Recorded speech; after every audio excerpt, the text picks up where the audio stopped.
என்னடா பிரச்சனை உங்களுக்கு? சும்மா சும்மா அடிச்சிருக்கீங்க. எவ்வளவு தைரியமா கத்துறான் பாருக்குள்ள.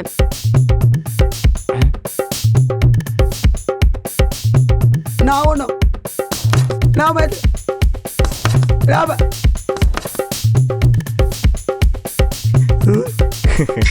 எப்படி இப்ப என்ன பாரு.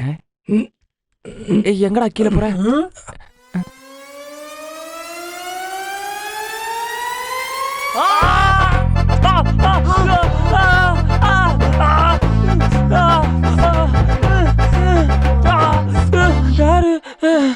யாரா அது?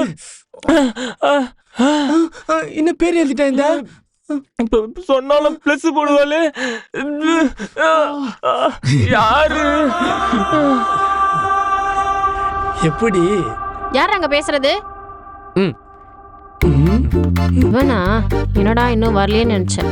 உங்க புத்தியை காட்டிங்களா? மோனி, ரெஜினா கிட்ட பெண் கேட்டுக்கவா? கேட்டுக்கோடி. ஏய், அவ மட்டும் பேசுறா, அவ பேர் மட்டும் எழுதவே மாட்டேற. நான் உன் ஃப்ரெண்டுனாலயா? அவ என்கிட்ட கேட்டுதா பேசுறா. கேட்டு பேசினா நான் கேட்டு பேசிட்டா? எல்லாரும் ஒண்ணு தானே. என்ன மச்சான்? கரெக்ட் மச்சான். இதோ பேசிட்டான் பாரு, இவன் பேர் எழுது.